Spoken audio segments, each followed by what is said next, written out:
Welcome back dear students. आज हम लेकर आए हैं क्लास 10th एमपी बोर्ड के important vocabulary and question answer. बहुत इजी भी मिला है। आप यहाँ देख सकते हैं कितने सरल और तरीके से टॉपिक लेके आए हैं। सबसे पहले मैं बात करता हूँ इम्पोर्टेंट वोकेबलरी की। यहाँ पर एक एक वोकेबलरी का एक एक मतलब भी बताया है। देखिए, इससे कि आपने चैप्टर में पढ़ा होगा क्रेस्ट। क्रेस्ट मतलब होता है टॉप ऑफ ए हिल और माउंटेन, शिखर या चोटी। दूसरा है वैली। वैली को पढ़ते हैं लो एंड पेडविन हिल्स एंड माउंटेन्स। वैली को हिंदी में घाटी बोला जाता है। फिर अपन बात करते हैं ड्यूरिंग। ड्यूरिंग मतलब होता है के दौरान। इंग्लिश में इन द कोर्स ऑफ, तो हिंदी में के दौरान इसका मतलब होता है। 4th नंबर पे है ड्रिजल। ड्रिजल मतलब होती है लाइट रेन। लाइट रेन जिसको हल्की रेन या बूंदाबांदी बोला जाता है। 5वें नंबर पे है मिड डे। मिड डे का मतलब है मिडिल ऑफ द डे, दोपहर का समय, जिसे अपन नून भी बोलते हैं। नून नून मतलब दोपहर, आफ्टरनून, ये सारा। 6 नंबर पे शाइनिंग। शाइनिंग मतलब होता है गिवन लाइट, मतलब चमकता हुआ, जैसे सूरज चमकता है, सूरज शाइनिंग देता है। 7 नंबर पे harvest, the process of gathering crops. Harvest मतलब होता है फसल कटाई। फसल की कटाई बोलते हैं अपन इसको, हिंदी में कटाई बोलेंगे। फिर 8वें नंबर पे 8 नंबर की बात करेंगे प्लीजर। प्लीजर मतलब होता है हैप्पीनेस, आनंद, सुख, खुशी, बहुत ज़्यादा खुश होना। 9 नंबर पे है इंटीमेटली, जिसे बोलते हैं अपन घनिष्ठ संबंध, क्लोजली, घनिष्ठ रूप से या गहराई से। 10th नंबर पे है प्रेडिकेट, प्रेडिक्शन। प्रेडिक्शन मतलब होता है पहले से जान लेना, भविष्यवाणी, ए स्टेटमेंट अबाउट द फ्यूचर, भविष्यवाणी। जैसे आपने आजकल देखा होगा एस्ट्रोलॉजर होते हैं जो आपका हाथ देखकर आपकी भविष्यवाणी बता सकते हैं कि इसे पढ़ने से इतनी परसेंटेज बन सकती है, और ये करने से ये, जैसे अपन अनुमान लगाते हैं भविष्यवाणी के, ये क्वेश्चन 100% आपका एग्जाम में आ ही जाएगा। 6 नंबर का क्वेश्चन 100% आपके फाइनल एग्जाम में आ जाएगा। तो इस तरह की भविष्यवाणी होती है। फिर आते हैं अपन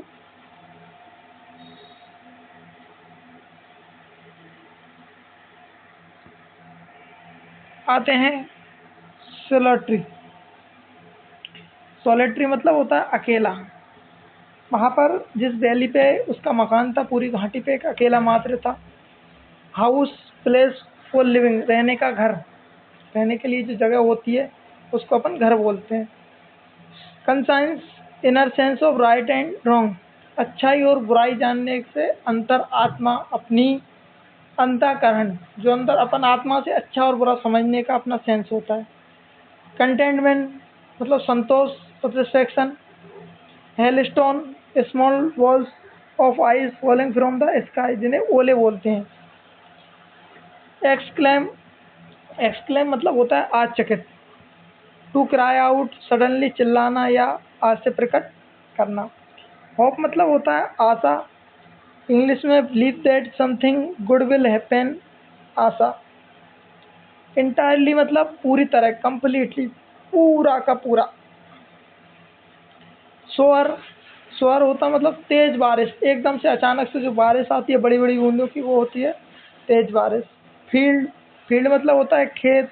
लैंड मतलब भूमि, फॉर फार्मिंग, खेती करने के लिए, किसानी करने के लिए जो खेती होती है, जमीन होती है, उसे लैंड बोलते हैं। अब आता हूँ मैं गाइस अपने क्वेश्चन आंसर में। पहला क्वेश्चन है,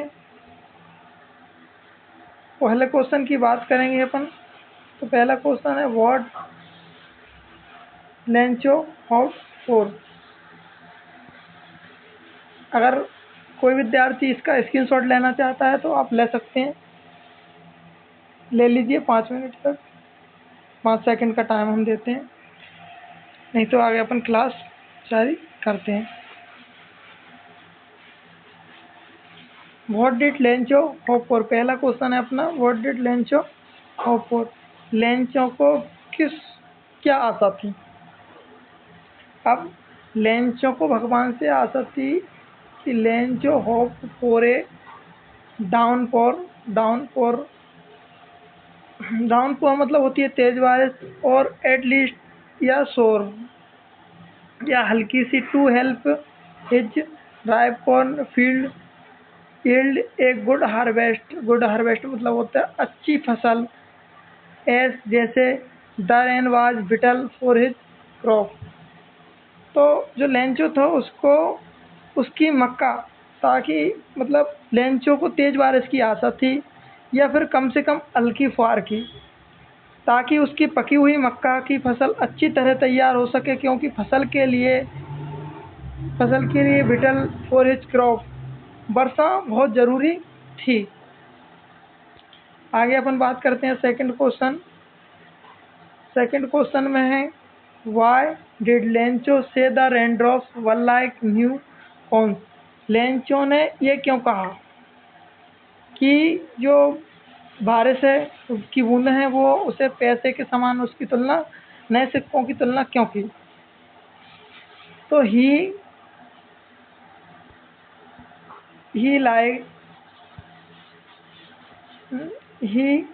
lying the raindrops to new corns, Lencho ने वर्षा की बूंदों को नए सिक्कों जैसा कहा।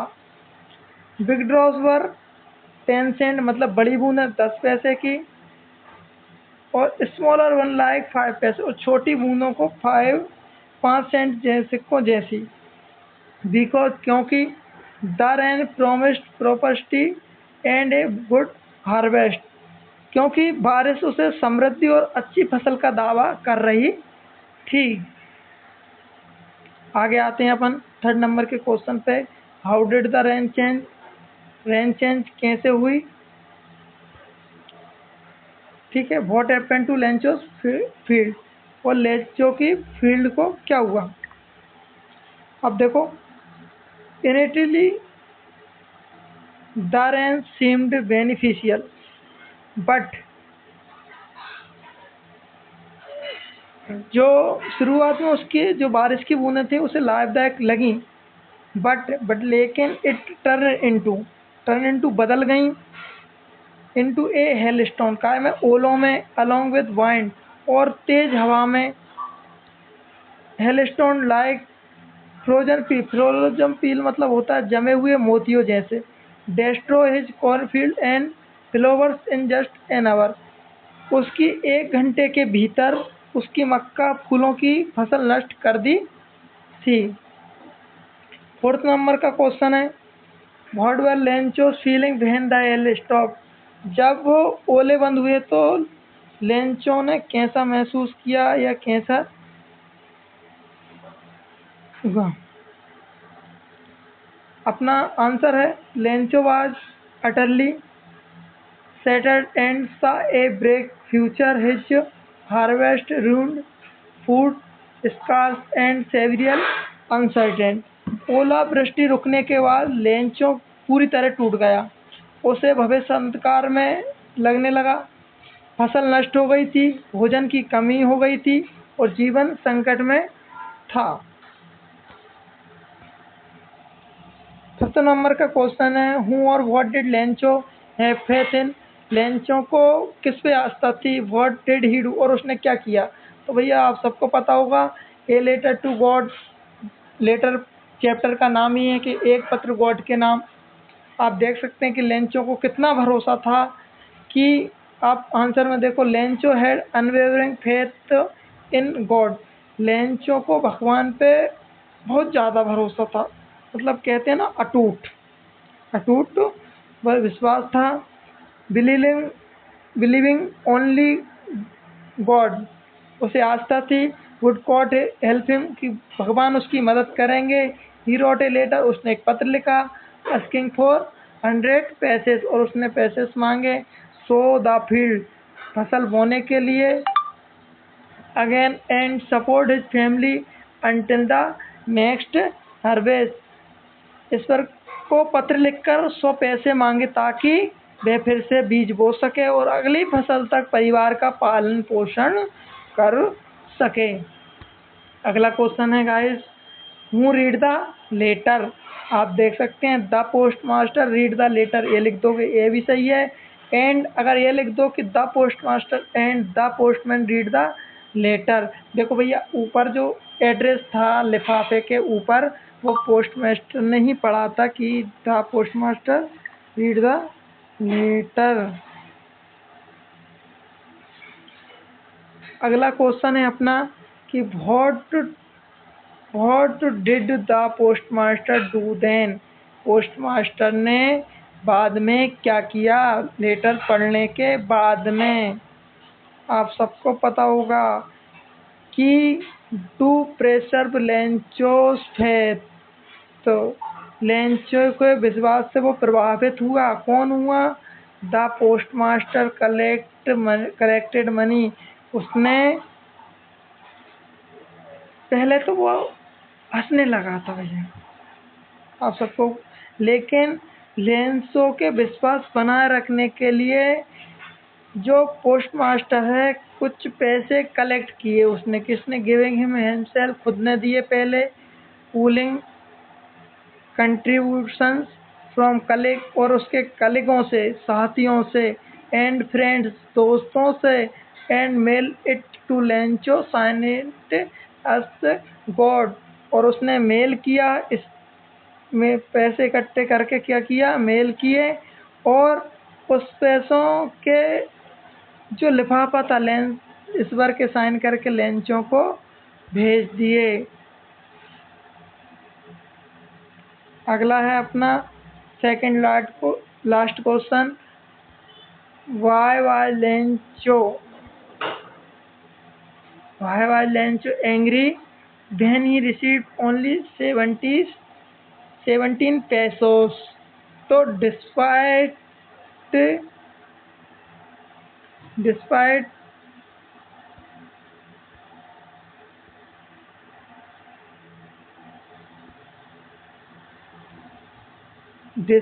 receiving the money, Lencho suspect the post office, उसको लेंचो को किस पे संदेह हुआ? भैया आप सबको पता है पोस्ट ऑफिस के कर्मचारियों पर संशय हुआ, उसको संदेह हुआ। क्यों हुआ? कि had stolen the remaining money, उसने रिमेनिंग मनी किसने चुरा ली? जो पोस्ट ऑफिस के एम्प्लॉयज हैं। ही couldn't fathom any human error but trusted God implicitly। जो 70 पैसे मिलने के बाद लेंचो को गुस्सा इसलिए आया क्योंकि उसको लगा कि शेष जो 30 पैसे हैं वो डाकघर के कर्मचारियों ने चुरा लिया। उसने किसी मानव भूल की कल्पना नहीं की क्योंकि ईश्वर पर उसे पूरा भरोसा था। उसने सोचा कि ईश्वर ऐसा नहीं कर सकते, इतने कम पैसे नहीं भेज सकते। उसे पूरा भरोसा अपने आप पर और अपने ईश्वर पर था। अगला क्वेश्चन है अपना, what is the central irony in the story. Irony मतलब होता है बच्चों व्यंग। क्या होता है? व्यंग। तो इसमें व्यंग क्या है? व्यंग यही है, आप सबने पढ़ा होगा चैप्टर में, पूरा समझा होगा कि पोस्ट मास्टर ने, पोस्ट ऑफिस के कर्मचारियों ने मदद करने के बाद भी उन पे आरोप लगाया गया कि उन्होंने चोर हैं, जबकि असली मददगार कौन था? पोस्ट ऑफिस के एम्प्लॉय, पोस्ट मास्टर के फ्रेंड्स एंड कलीग्स। तो अपन देखेंगे इसका answer, the irony lies in Lencho's misplaced distrust. He deeply trusted in God, उसे बहुत गहराई से गहरा विश्वास था किस पे? ईश्वर पे। एक्यूज मतलब होता है आरोप लगाना या दोषी ठहराना। The kind post office staff kind मतलब दयालु डाकघर के कर्मचारियों पर हिज रियल बेनिफैक्टर्स ऑफ थेफ्ट, जबकि असली मददगार को चोर समझ लेता है। ऐसी ही जोरदार मज़ेदार वीडियो देखने के लिए क्लास 10th की A to Z question answer इसी चैनल पर आपको मिलेंगे। आप चैनल को लाइक करें, फॉलो करें एवं सब्सक्राइब करें, बेल आइकन को दबा कर रखें, जिससे आपको सभी नोटिफिकेशन जैसे हम कोई सी भी वीडियो अपलोड करते हैं तो आप तक पहुंचे। और हमारे चैनल को लाइक करके रखें, शेयर भी करें, अपने दोस्तों को शेयर करें, आपके रिश्तेदार, कजिन जिनके पास ये अच्छी वीडियो पहुंच सकें। क्वेश्चन आंसर को हर बच्चे को ज़रूरत होती है। इतने अच्छे समझाया गया है कि आप एक एक आंसर, एक एक वर्ड आपको समझाया गया है, जिसमें आपको पूरा समझ में आ गया होगा। मुझे आशा है कि आप चैनल को सब्सक्राइब करेंगे और अपने दोस्तों को ज़रूर भेजेंगे। Thank you guys. अपन अगली वीडियो में बहुत जल्द लेकर आऊँगा। कमेंट करें आपको कौन सी क्लास की, किस विषय की आपको वीडियो चाहिए, मैं वो वीडियो लेकर ज़रूर आऊँगा। Thank you guys, bye bye, take care.